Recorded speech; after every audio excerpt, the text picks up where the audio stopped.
மாதவிடாய் ஆயிட்டா தூபம் போடலாமா? இந்த பங்காளிகள் யாருன்னா இருந்துட்டாங்க அப்படின்னு சொன்னா அது சூதகமாச்சே தூபம் போடலாமா? தாராளமா போடலாம். நம்ம வீட்டுல பெரிய பெரிய பூஜைகள் இதெல்லாம் தான் பண்ணக்கூடாது அப்படின்னு சொல்லுவாங்க.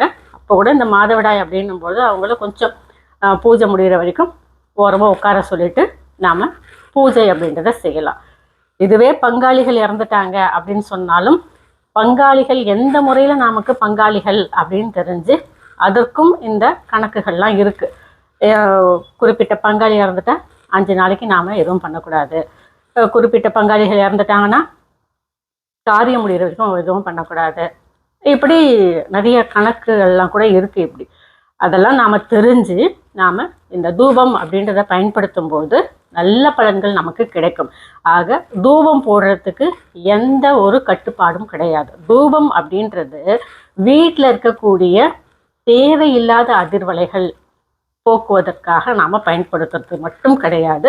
வீட்டில் இந்த அழுக்குகள் சேராமல், ஒட்டடைகள் சேராமல், இந்த பூச்சிகள் வண்டுகள் இதெல்லாம் சேராமல் இருக்கிறதுக்காகவும் இந்த தூபம் அப்படின்றது நமக்கு உதவுது. ஆக தூபம் அப்படின்றது நம்ம வீட்டுக்கும் நல்லது. அதை சுவாசிக்கும் பொழுது நம்முடைய ஆரோக்கியத்துக்கும் நல்லது.